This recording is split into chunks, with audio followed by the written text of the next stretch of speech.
अस्सलाम वालेकुम नाज़रीन, प्रोग्राम अॼु जी ॻाल्हि में मां आहियां मुंहिंजी मेज़बान सबिन मेमण। नाज़रीन, सिंध धरतीअ ते सदियुनि खां मुख़्तलिफ़ मज़हबनि जा लोग पंहिंजी ज़िंदगी गॾु गुज़ारींदा आया आहिनि, जिन जो मर्कज़ ऐं महवर सिंध धरती रही आहे। सिंध धरती मज़हबी रवादारी ऐं मज़हबी इंतहा पसंदी खां पाक ऐं सभिनी इंसाननि खे बराबरी जी बुनियाद ते जीअण जो दर्स ॾिए थी। तॾहिं त सिंध धरती जे शाइर चयो आहे त साईं सदाईं करीम मथे सिंध सुकार, दोस्त मिठा दिलदार आलम सभु आबाद करी। उन धरती ते जिते मुसलमान गैर मुस्लिम, जिन में मेघवाड़, कूली, बागड़ी, ओड या ईअं खणी चऊं त जेकी बि पंहिंजे फोतियुनि खे दफ़न करणु चाहींदा आहिनि त उहे जीअं जहिड़े हूंदा आहिनि, हिक ॿिए सां गॾु रहंदा आहिनि, हिक ॿिए सां गॾु हिक ॿिए जी ख़ुशियुनि में, ॾुखनि में, मरणे में, पढ़णे में गॾु हूंदा आहिनि। त जॾहिं उन्हनि जा माण्हू फ़ौत थी वञनि था त उहे साॻे क़ब्रिस्तान में उन्हनि माण्हुनि खे दफ़न कयो वञे थो ऐं उन्हनि जी उज़र खां बि साॻे तरीक़े सां वरितियूं वेंदियूं आहिनि। त उते कंहिं बि लाश जी बेहरमती थिए त उहो गैर इंसानी, गैर इख़लाक़ी ऐं गैर इस्लामी अमल आहे। अॼोके प्रोग्राम में इन ते ॻाल्हाईंदासीं त पिंगरे में जेका भूरे भील जी लाश जी बेहरमती थी आहे, इनखे मज़हबी धुरियूं या असांजे समाज में या असांजे मज़हब में कीअं थो ॾिठो वञे। अॼोके प्रोग्राम में असां सां महिमान आहिनि पीपल्स पार्टी जा सेनेटर आज़ीज़ दामरा साहब। वॾी महिरबानी मुंहिंजी, मां प्रोग्राम में आहियां। असांजा ॿिया महिमान आहिनि डायरेक्टर न्यूज़ ऐं करंट अफेयर फयाज़ नाइट साहब। वॾी महिरबानी मुंहिंजी फयाज़ साहब। अॼु सां पहिरीं मां तव्हां खां पुछणु चाहींदमि त जेको पिंगरे में अफ़सोसनाक वाक़ियो पेश आयो आहे, बेहुरमती कई वई आहे लाश जी, इन ते तव्हां छा चवंदव ऐं इनखे तव्हां कीअं था ॾिसो? महिरबानी, तव्हां असांखे ओपिनियन वरितो हिन इशू ते। यकीनन हिकु अफ़सोसनाक वाक़ियो आहे ऐं ख़ासि तौर ते इंसानियत जा जेके सिर आहिनि उहे शर्म खां झुकिजी वञनि था ऐं ख़ासि तौर ते उहो बि सिंध धरतीअ ते अहिड़े क़िस्म जो जेकॾहिं वाक़ियो पेश अचे थो त हुन में यकीनन अफ़सोस आहे। जिथे तव्हां शाह साईं जे बैत खे कोट कयो, यकीनन सिंध जेका आहे उहा मोहबतुनि जी हिकु सरज़मीन आहे, सूफ़ियुनि जी सरज़मीन आहे। प्यार ऐं मोहबत ऐं पाबो जी हिकिड़ो पैगाम वञे थो सिंध धरतीअ मां। ऐं ख़ासि तौर ते जिथे मुल्क जूं ॿिया हंध जेके इंतिहा पसंदीअ जी जेके बाहि में सड़नि था, पर सिंध महफ़ूज़ आहे अञा ताईं अहिड़े क़िस्म जी रवशुनि खां। छो जो सिंध जे माण्हुनि जी जेका रवादारी आहे, हिक ॿिए सां जेके रवैया आहिनि, ख़ासि तौर ते असांजा ऐं उहे बि अंदरूनी सिंध जे हवाले सां असीं जॾहिं ॻाल्हि कयूं त असां में भाइपियुनि जे हवाले सां भत बिरादरियूं या क़ब्रिस्ताननि में लाशनि खे दफ़न करण जे लाइ सिंध पनाहूं ॾिनियूं आहिनि माण्हुनि खे। ऐं ख़ासि तौर ते भूरे भील खे जेकॾहिं असां चवंदासीं त इहे त सिंध जा असुलु वारिस आहिनि। असुलु वारिस आहिनि जेके माण्हू, उन्हनि सां अहिड़े क़िस्म जी तज़लील करणु, ऐं सम्झां थो हिकु त इंसानियत जा लीका माण्हू लंघी थो वञे। ऐं ख़ासि तौर ते मज़हबी धुरनि खे अॻिते अची अहिड़े क़िस्म जी सूरत हाल में पंहिंजो किरदारु अदा करणु खपे।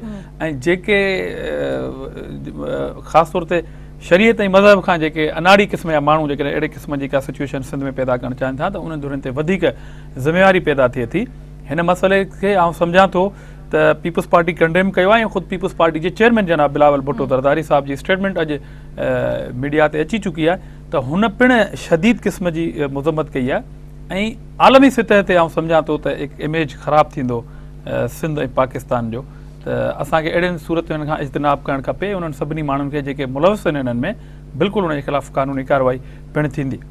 फयाज़ साहब, तव्हां हिन वाक़िए खे कीअं था ॾिसो? सिंध में मुंहिंजे ख़्याल में त पहिरें दफ़ा ईअं थियो आहे, मुख़्तलिफ़ अक़लियतनि जा माण्हू रहनि था। इन तरह जा जॾहिं वाक़िया हाणे थियणु शुरू थियनि त कहिड़ो असरु पवंदो हिन जो? हीउ मसइलो अक़लियतुनि जो सिर्फ़ु न आहे को। असां ॾिठोसीं त इन खां पहिरें जेको आहे सीता में हिकिड़े माण्हू ते पंहिंजो इल्ज़ाम आहे जेको हीउ पंहिंजो तौहीन रिसालत नौज़ बिल्लाह जो उनजो मुर्तकिब थियो आहे। ऐं उनखां पोइ उनखे डोड़ाए उनखे मारे उनखे ॿाहिरि विझी छॾियो।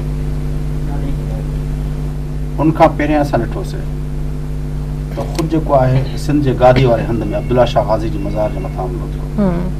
जैकबाद में जेको आहे उहो हुसैन शाह जेको कंबरारो उनजे काफ़िले जे मथां हमिलो थियो, उनजो पोटे खे मारे छॾियो। ख़ुदि शिकारपुर जे अंदरि जेको हाजन शाह जी दरगाह ते जेको आहे उहो हमिलो थियो आहे, उनजो गादी नशीन जेको आहे उनखे शहीद कयो वियो। ही सॼा मामला जेके इन ॻाल्हि जी निशानदेही कनि था त जेको धामरा साहब चए थो त सिंध महफ़ूज़ आहे, सिंध बिल्कुलु महफ़ूज़ न आहे। मां सम्झां थो त हीउ जेको कुझु थिए पियो उहो को नंढड़ी का मामूली को आइसोलेटेड हिकिड़ो वाक़ियो कोन्हे। भूरे भील जो या कंबर जो वारे पीर ते हमिलो या जेको आहे पंहिंजो सीता जो हमिलो, मां सम्झां थो त हीउ हिकिड़ो तमामु वॾे ब्रॉडर पर्सपेक्टिव में असांखे ॾिसण जी ज़रूरत आहे। हिननि सभिनी इन्हनि केसनि जे अंदरि सिंध जे अंदरि जॾहिं हुकूमत नाले जी का शइ आहे कान का, असांखे नज़र ई कान थी अचे हुकूमत। मतिलबु जेके पहिरियां वाक़िया थिया आहिनि उनजे लाइ को एॾो को हिकिड़ी का हुजे हा, को अहिड़ो अमल हुजे हा जो ॿिया अहिड़ो क़िस्म जो को वाक़ियो करण खां पहिरें पोइ माण्हू सोचे त भई इहो करणु ॾिए। मज़हब जेको बि चए थो पर उन ते अमल करण जो इख़्तियार त रियासत खे आहे न। कंहिं बि माण्हू खे इहो कीअं इख़्तियार ॾेई सघिजे थो त उहो सीता में वञी कंहिं माण्हू खे तव्हां बाहि ॾेई छॾियो या मारे छॾियो, या जेको आहे तव्हां जेकॾहिं भूरे बील जो लाश कढो, इहो इख़्तियार कंहिंखे आहे? रियासत खां सवाइ इन क़िस्म जा फ़ैसिला ॾियण जो इख़्तियार कंहिंखे आहे? कंहिंखे कोन्हे को। हिकिड़ो मुल्क आहे जंहिंजो नालो इस्लामी जमहूरिया पाकिस्तान आहे, जंहिंजो हिकिड़ो आइन आहे, उन आइन जे ताबे रहंदड़ समूरा माण्हू उनजे कानूननि जा पाबंद आहिनि। जेकॾहिं को मामिलो उन इस्लाम जे या उन मुल्क जे आइन ऐं उनजे कानून जे ख़िलाफ़ आहे त रियासत जो कमु आहे त उन ते अमल कंदी न। असांखे रियासत नज़र ई कोन थी अचे। उहा रियासत पाणी जे वारे ते बि जेको जहिड़ो थिए थो उन ते बि नज़र कोन थी अचे। उहा रियासत असांखे किथे नज़र नथी अचे। हाणे मां तव्हांखे अञा हिकिड़ी ॿी पिक्चर थो ॿुधायां। ख़ुदि पाकिस्तान पीपल्स पार्टी जी गुज़िरियल हुकूमत हिकिड़ी स्टडी कराई, सर्वे करायो। छाजे बारे में? सिंध जे अंदरि मदरसनि जे बारे में। 12,500 मदरसा जेके आहिनि उहे सिंध में हिन वक़्तु क़ाइमु थियल आहिनि ऐं 12,500 मदरसनि मां 67% जेके मदरसा आहिनि उहे माण्हू हलाइनि था जेके सिंध सां जंहिंजो तालुक़ु न आहे। मां ॿोली जी ॻाल्हि कोन थो कयां, पर उनजो सिंध सां तालुक़ु ई न आहे। हाणे असां पुछूं था त भला उहे जिन इलाइक़नि मां उहे माण्हू आया आहिनि उते सभु जेको आलिम दीन उन्हनि खे पढ़ाए छॾियो, बाक़ी असीं सिंध जा माण्हू अची अहिड़ा बचा आहिनि जिन खे अची उहे इस्लाम पढ़ाईंदा ऐं इस्लाम सेखारींदा, ऐं सिंध जी हुकूमत कंहिंखां पुछे ई नथी त हे छा पियो थिए। माना मदरसो खोलण जो हिकिड़ो तमामु ज़िमेदारी जो कमु आहे। जेको इस्लाम ऐं पंहिंजो मज़हब जी जेका तालीम ॾींदड़ जेको को इदारो खुले थो, उनजी का क्वालिफिकेशन न हूंदी, उनजी का डिग्री न हूंदी। असां पुछणु चाहियूं था हुकूमत खां, जेका हिन वक़्तु असांजी हुकूमत आहे, 5 साल पहिरें बि उहा साॻी सूबे जे अंदरि हुकूमत हुई, त हीअ जेके मदरसा ठहिया आहिनि ऐं 75% मदरसा 9/11 जे वाक़े खां पोइ ठहिया आहिनि। असां पुछणु चाहियूं था पीपल्स पार्टी जी हुकूमत खां त गुज़िरियल 5 सालनि जे अंदरि उन्हनि मदरसनि खे तव्हां चेक कयो त भई इन में कहिड़ा क्वालिफाइड माण्हुनि जेके मदरसा खोले वेठा आहिनि। हिकु ॻाल्हि। ॿी ॻाल्हि इहा त इन्हनि मदरसनि जे लाइ जेको का इजाज़तनामो थींदो आहे, का रजिस्ट्रेशन थींदी आहे सोसाइटीज़ एक्ट जे तहत, उहा केतिरनि मदरसनि वटि आहे?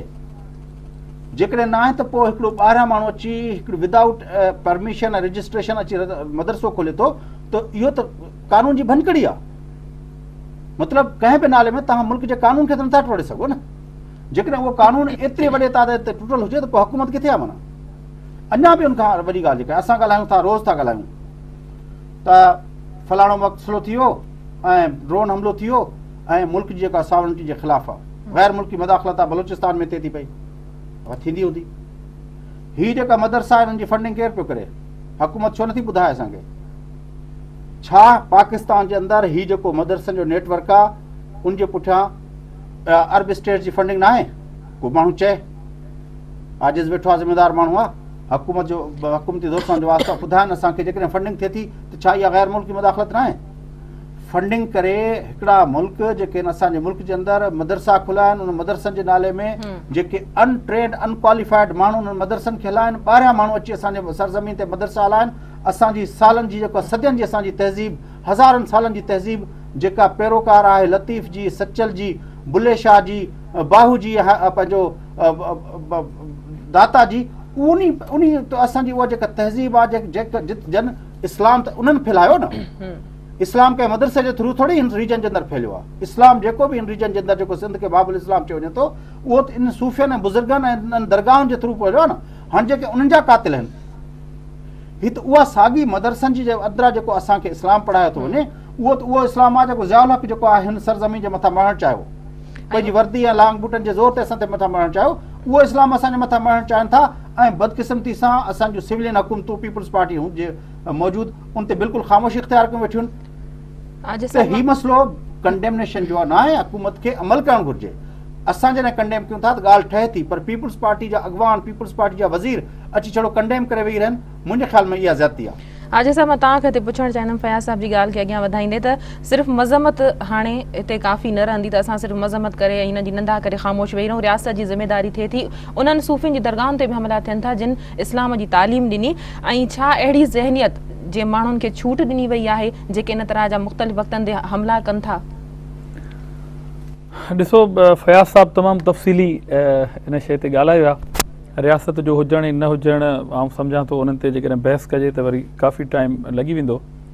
बुनियादी तौर ते पूरे मुल्क जे अंदरि हिकिड़ी वबा फैलियल हुई। मूं हिकिड़ी ॻाल्हि कई त सिंध अञा महफ़ूज़ आहे इन शयुनि खां, त साईं ॿिनि टिनि शयुनि खे कोड कयो आहे। साईं हुसैन शाह ते हमिलो थियो आहे, या शिकारपुर में साईं हाजन शाह ते हमिलो थियो, या अब्दुल्ला शाह गाज़ी ते जेके अटैक थिया।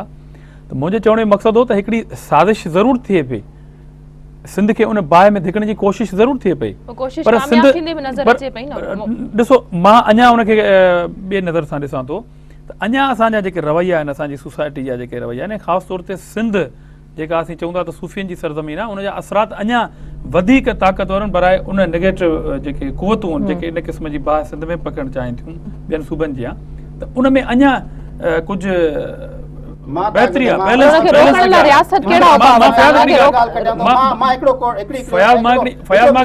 तव्हां रियासत ते तनक़ीद कयो, पूरो पाकिस्तान इन बाहि में जेको आहे सड़े थो, त पोइ तव्हां न सिंध पाकिस्तान जो हिसो आहे न, सिंध पाकिस्तान जो हिसो आहे। ॾिसो इंडिविजुअली जेकॾहिं असां हिनखे कोड कंदासीं शयुनि खे, पोइ त पंहिंजो बहस ई ॿिए तरफ़ थींदो वञे। पर असां जेकॾहिं पंगिरे जी ॻाल्हि करियूं था, असीं कंडेम कयूं था, बिल्कुलु रियासत पंहिंजो किरदारु अदा कंदी, पर तव्हां हिते पॉलिटिकल अंदाज़ में जेकॾहिं रियासत खे नाकाम चवंदव त पोइ रियासत पंहिंजो वजूद रखे थी। जेकॾहिं तव्हां चओ था त भई बिल्कुलु रियासत चुप करे वेठी आहे, त पोइ कराची जो ऑपरेशन ई आस्ते आस्ते हैदराबाद में शुरू थियो आहे, ऐं ख़ासि तौर ते अहिड़े क़िस्म जा जेके हथकंडा इस्तेमालु थियनि था सिंध खे कंहिं ॿिए तरफ़ वठी वञण जा, उन बिल्कुलु रियासत पंहिंजो किरदारु अदा कंदी। रियासत आदि साहब इहो चवंदी रही आहे त कराची में नेटवर्क वॾो आहे, दहशतगर्दी आहे, पर हिते नंढा नंढा शहर आहिनि, नंढा नंढा ॻोठनि में इन तरह जा वाक़िया थियनि था, उते बि रियासत कंट्रोल न करे सघे। ॾिसो हिकिड़े माण्हुनि जी इंडिविजुअली का हरकत आहे, उनखे जेकॾहिं तव्हां हिकिड़े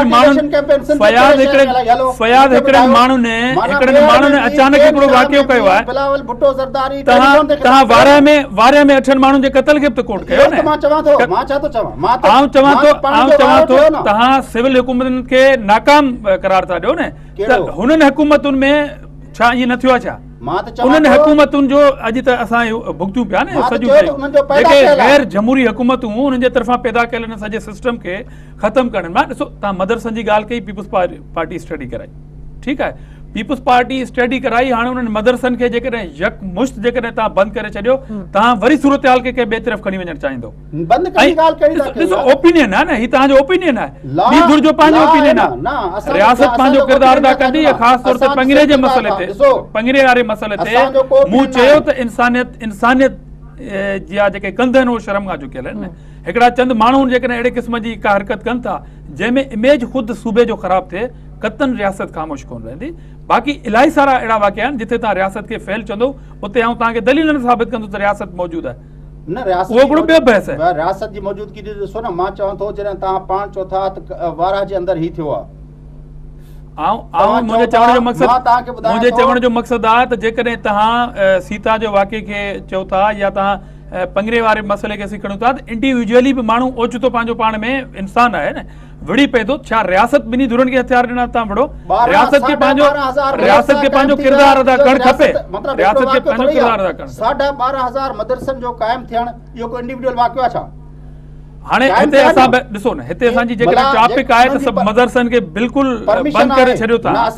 हिकिड़ी ॿी धुर आहे जेका जेकॾहिं इन क़िस्म जा स्टेप खयां विया त ही बहस ॿिए तरफ़ हलियो वेंदो, ऐं सिंध जी जेका सूरत हाल आहे उहा तव्हांजे हथनि मां अञा कंहिं ॿिए तरफ़ हली वेंदी। चऊं था बिल्कुलु इहा जेको एपोलोजेटिक रवियो आहे न, इहो एपोलोजेटिक रवियो जेको हुयो, सोसाइटी जे अंदरि हिकिड़ा माण्हू नेगेटिव किरदारु अदा कंदा आहिनि, हिकिड़ा माण्हू पॉज़िटिव किरदारु अदा कंदा आहिनि। जेकॾहिं नेगेटिव माण्हू मां एतिरो ख़ौफ़ आहे असांखे त भई हू फैलिजी वेंदा, त असांखे पंहिंजो किरदारु अदा करणु खपे न। रियासत डंडे जे ज़ोर ते जेकॾहिं हुनखे दॿाइण जी कोशिशि कई, उन खां वधीक ख़तरनाक नतीजा थी सघंदा। आउं चवां थो बिल्कुलु कानून, पर जिथे मज़हब जी आड़ में जेकॾहिं मज़हब जी आड़ में चंद माण्हू जेकॾहिं अहिड़े क़िस्म जी का हरकत करणु वञनि था, उन्हनि खे वाइखोप करणो पवंदो, सिर्फ़ जेकॾहिं रियासत ते असां डिपेंड करे वेही रहूं त हू मदरसनि खे बंदि करे छॾनि, हिन मां ख़ुदि मज़हबी तौर ते ॿिए रुख में ॻाल्हि हली वेंदी, ऐं सिंध जेका सूफ़ियुनि जी सरज़मीन आहे उहा कंहिं ॿिए रुख में हली वेंदी। मां चवां थो मदरसनि खे बंदि करण जी ॻाल्हि कंहिं न कई आहे, सिंपल ॻाल्हि आहे। हिकिड़ी ॻाल्हि इहा आहे त जेको मदरसो खुले थो उन जे लाइ रजिस्ट्रेशन को इजाज़त हुकूमत जो हूंदो आहे। सिंध जे अंदरि 12,500 मदरसा जेको हुकूमत पाण स्टडी कराई आहे, उन मां घणा मदरसा रजिस्टर्ड आहिनि, जेके न आहिनि रजिस्टर्ड उन कानून जे दायरे में त आणियो न। हिकिड़ी ॻाल्हि ॿी ॻाल्हि इहा त मदरसे खोलण लाइ जेको माण्हुनि जो मुंतज़िम हूंदो उनजी का क्वालिफिकेशन का इस्लामी डिग्री का फ़िक़्ह जी का हुनजी को शरीयत जी का ॻाल्हि जी का हूंदी या जेको माण्हू हुजे अची पंहिंजो मदरसो रजिस्टर कराए पोइ उते जेके कमु वेठो करे उनजी ॻाल्हि आहे इहे ॿ ॻाल्हियूं जेकॾहिं आहिनि इन ते अमल करण सां जेकॾहिं सम्झो था त हुकूमत डिॼे थी त पोइ माना रियासत न आहे मुंहिंजो न। चवण जो मक़सदु ब्रेक जो टाइम थियो, ब्रेक खां पोइ मुंहिंजो चवण जो कंटिन्यू कयूं कतन था। मक़सदु कोन्हे मदरसनि मां कॉन्सेप्ट छा आहे मदरसनि मां पहिरीं आदिल साहब ब्रेक खां पोइ इन ते ॻाल्हाईंदासीं। नाज़रीन वक़्तु आहे ब्रेक जो, वठूं था ब्रेक।